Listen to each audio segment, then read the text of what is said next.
Hey everybody, welcome back to my channel. So today I'm going to be doing a video on a few things that I wish I knew before becoming a nail tech or before like getting into this journey. There's a lot of mistakes I've made along the way and a lot of things that I've learned, and I wish I had somebody to tell me these things way in the beginning. So if you want to see the things that I wish that I knew when I had started my journey, then just keep on watching. So the first thing that I'll start off by saying is definitely not all clients are good clients. Like whenever you're starting out, you want to take everybody and everybody that you can, and even though it might like hurt your peace, like some people are very difficult or rude or really stressful for you or constantly switching things around or canceling or whatever, and you're really trying to keep that client because you want to build a clientele, right? And of course, and that's normal, and I did it too in the beginning, but in time, like as you build your clientele, you're gonna realize like these clients aren't worth it, or you're always stressed when it's time for their appointment or whatever, and it'll hurt your peace and it can affect your day potentially. So that's one thing for me that I had to do, is like firing clients is hard, but it could be good for your peace. I did fire a client once, I forgot, like our schedules just did not match, like my work-life schedule, and they had 2 jobs and they would give me grief about not having enough availabilities for them, and it was like they were just giving me a hard time and being super rude about it, and I was like, honestly, I just don't think that our schedules match. I think maybe we should part ways and maybe she can find somebody else that works better for her schedule, type of thing. And then that's where we left it.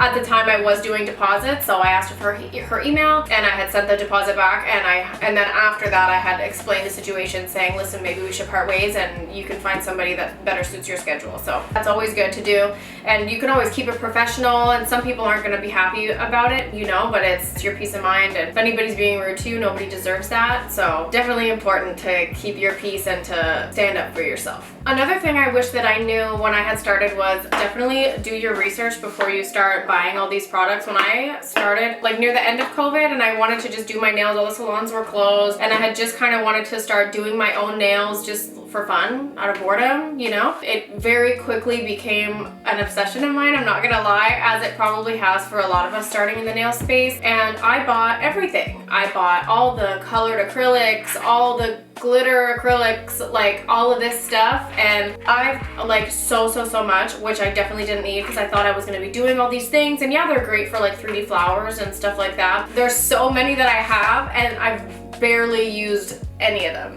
You know, it was just more of excitement when you're starting out. In my opinion, you definitely get a lot further with gel polishes and stuff like that than you do with like the colored acrylics and things. So I would definitely suggest figuring that out and only getting the ones that you would really need, like maybe a white and a pink acrylic for like flowers, or like a light yellow or a green. If you notice that your business is leaning more towards acrylic art and stuff, then you can kind of like get more of that stuff in that area. But otherwise, I would suggest not starting out that way, because I made that mistake and I spent like hundreds of dollars, and I never used them, never touched them. Leading off with this area is kind of do your research on which products you are going to start using. Obviously there's like the cheap options on Amazon and stuff like this where, you know, you get a big bundle of 36 colors for $10 and whatever. And these are great when you're starting out, I'm not gonna lie. Like I used those a lot when I was starting, because you don't want to spend $25 on a bottle of gel polish when you don't know if this is what you're really gonna be doing or not. I was doing all those bundles on Amazon. They worked well for me in the beginning, but when you're starting to build a clientele and you're starting to do actual clients, like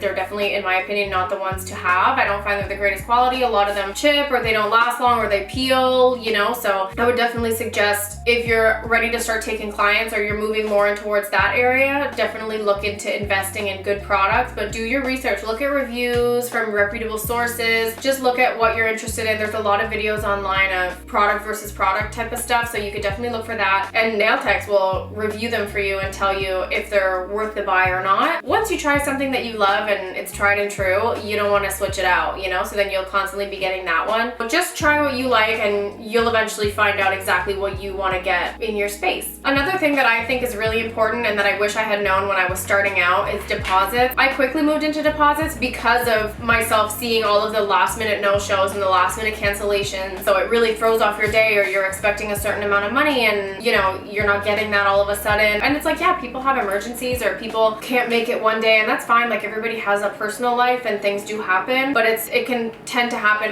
more often if you don't have a deposit or a cancellation fee policy in your website or whatever. So I definitely suggest a deposit.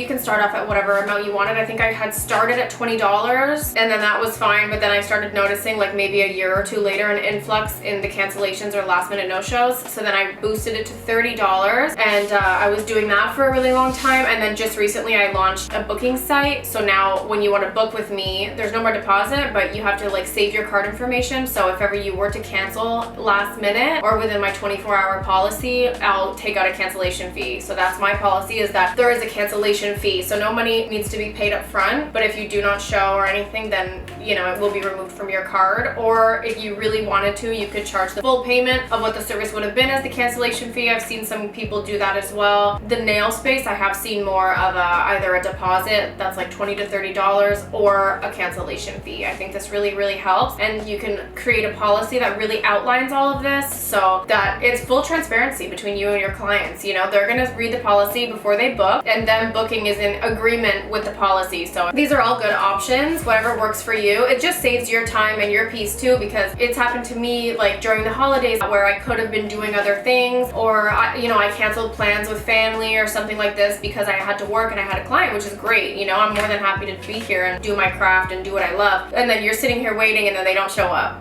You know, it can be really, really demotivating and really disheartening. So it's just better for you to protect your time. Your time's very valuable, as is everybody's, but it's just good for you to set those boundaries in place right from the start. Another thing that I could say, I just had a little bit of a crick in my back, and I just thought, oh yes, my posture. This is very, very important. I'm gonna just sit up straight a little bit. A good chair and your posture is super, super, super important. Like, I have really bad posture in life. I stand like the Grinch, and this is just the way that it's been since I was a kid, but you really feel it when you're taking clients. If your client isn't like extending their arm fully and you're having to like lean in and like crunch over and like do the nail art, like you start to feel it between your shoulder blades and like down your back and stuff. Like, it can create a toll, and there's also like work injuries that happen for nail techs and stuff. So just try to be mindful of that. If you want to wear a brace while you work, that's really smart. I think that's what I'm gonna start to do, I'm not gonna lie. Yeah, just your posture, and also a good chair is really good. Like, this one leans forward a little bit, so you know, it still kind of supports my back, so I don't have to sit all the way back and work like this to be comfortable.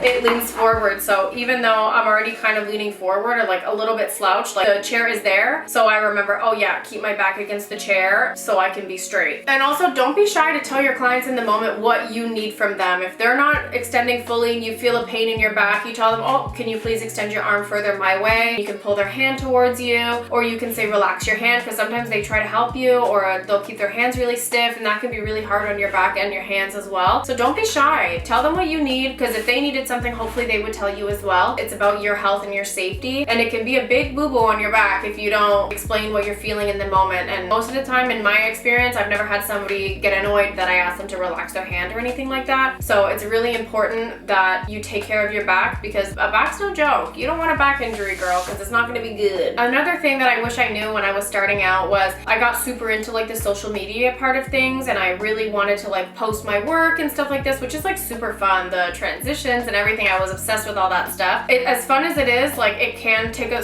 toll on your mental a little bit whenever you're like really posting and you only get like 3 likes, you know what I mean? But like 3 likes in real life is a lot of people. Like, you know what I mean? Like, imagine 3 people are standing around you just clapping. You know what I mean? It like, when you put it in a real world perspective, is very gratifying. Like, whenever you're working and you're like, okay, well, this post didn't get as much likes, or oh, I haven't gained a follower today. It can create an effect, and it sounds dumb, but it's really true. And like, I've experienced that in the beginning where I was like so focused on it, and sometimes too I get caught up in it and I'm like, okay, take a step back. Like, it's really not that serious. I do think that that's really important, because that did have an effect on my mental health at the beginning, where I was like really hyper focused on that part of it, and I would get really discouraged if I got 1 less like on this post than I did on yesterday's post. You know what I mean? So try not to focus so hard on that. It's really not that serious. Just think about it in real life as if those people are around you. So if you get 40 likes on a picture and yesterday you got 50, there's still 40 people standing ovationing you, you know? So try to think about it like that. That's how I try to put it, and it's really humbling and grounding, where I'm like, okay, you know what, like, this is really great, and the only thing that matters is that you like the content and the art that that you're putting out there, and if you think it's worthy of a post, then that's good enough. You know what I mean? Like, and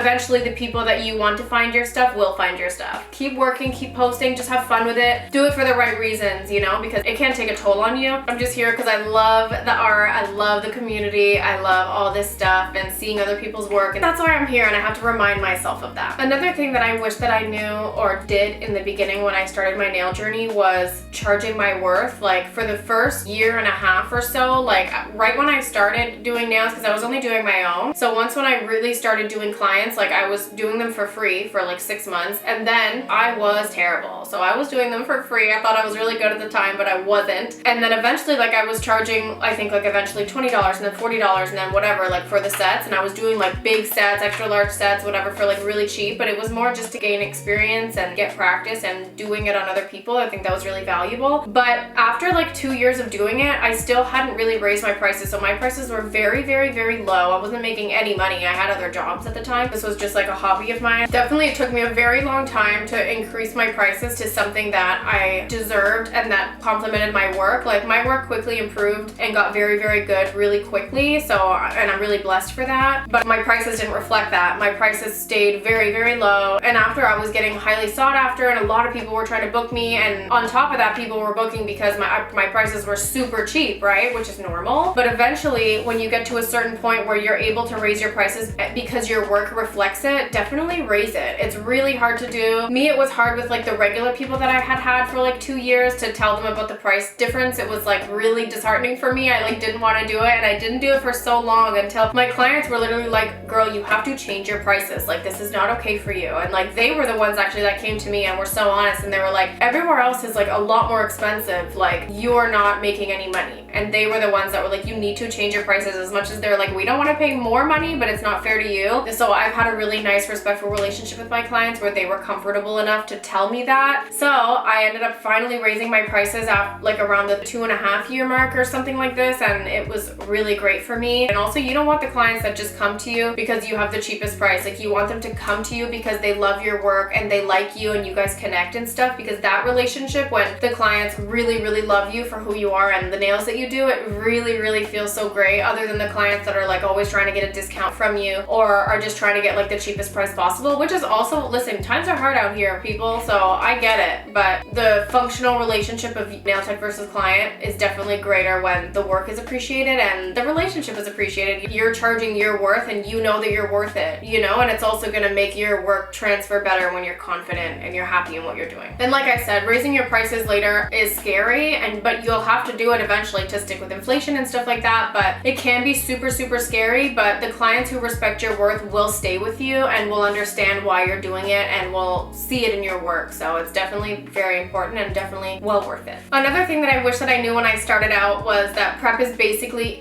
80% of the service, meaning that's like the most important part out of everything to start off. And I was really interested in like the designs and stuff at first, and then I would like do the nails for free on my friends and stuff, and then the nails would fall off like 2 days later. But they were cute, maybe, but that doesn't matter. You know, if they're not gonna last, then who cares what they look like, right? So the main thing I would say that I should have started out with was prepping and really finding out my regime for letting the nail stick on there. So I think that's really important to practice, because then that's half the battle. So that's really, really important, is the prep. Another thing that I wish that I knew and I only started implementing recently is take breaks. I still don't do it from day to day. If I'm working, I work from 10 to 8 p.m. with no breaks. I book everybody back to back to back to back to back to back to back. And listen, I wish that I started taking breaks sooner, because now it's hard to take the breaks. You understand? But like, you gotta eat, you have to use the washroom, you have to stretch, you have to move your legs. I hardly drink water during the day because it takes away from my time with my client, and I don't want to take a sip of water because then it delays me 10 seconds. The mentality sucks. I don't know where this super drive came from, but I do not take breaks, and it's super, super important. I didn't take days off for a really long time. Like, I'm like a workaholic, but you have to take a day off. Like, I just added recently like 2 days off. Maybe like a few months ago, I was only doing 1 day off, and my clients were like, finally, you took a second day off. And I was like, if they're saying it, clearly it's needed, right? So you don't want to experience burnout. You don't want to be too tired to do your clients. You don't want to get miserable in the job that you're doing. It's an amazing, amazing, fun job. And you don't want to like let burnout distort your mental to thinking that you hate this job because you're exhausted. No, girl, you need a break. You need rest. You need a day or two off. Like, figure out your schedule and what you want to do. Like, for the first few years, I didn't take any days off because I was trying to establish a business, right? I was trying to get all the clients. I didn't want a day off to prevent me from like receiving a new client. But you need days off. You need days off. It's super important. You need breaks. You need time. Definitely take some time off, whatever that is for you. It could be 1 day, it could be 3 days, it could be the weekend off, like whatever it is that works best for you, and stick to it. It's all about setting your business the way that you need so that you can have a functioning life. No breaks during the day is really no bueno. Another thing that I wish I didn't do in the beginning was compare myself to others and others' progress. And I think like I've made a bunch of friends in like LA and stuff online when I was starting out, and it was a lot of us like kind of starting at the same place, and we were all working together and we would repost each other's stuff. And as you're going, you kind of compare, right? And you're gonna see somebody's work and be like, oh wow, they're so much better than me, or oh wow, like their work lasts longer than mine, or oh, they got more likes on their posts, like why didn't I get that many likes on my post? Like, am I no good? But like, comparison is the thief of joy, and I can tell you this myself. It's only gonna hurt you in the long run. Doesn't make anybody feel good, and it's just gonna hurt you in your confidence because you're gonna constantly feel like you're not doing enough or you're not good enough. Just focus on you. If you're gonna compare yourself to yesterday and be like, okay, yesterday this happened, or my nail set didn't work, or a client lost a nail, whatever. What am I gonna do today to fix that, to make myself better for me tomorrow? You know what I mean? And focus on perfecting your craft for you, but try not to compare because it can take a big toll on yourself and on your progress. And there you have it. I think that I got everything. If I haven't, I'll definitely make a part 2. I hope that you take some of these things into consideration in your future journey as a nail tech, or continuing on, or even if you've been in it for 5 years, like I'm still learning and I'm still making mistakes and I'm still tweaking things. It's constantly a learning curve and you're always gonna grow. Just give yourself grace and just be confident in what you're doing because it's definitely gonna catch on. I really hope that you enjoyed this video. If you like this video, don't forget to give me a thumbs up, and if you like me, you could feel free to subscribe, and I will see you in my next video. Bye!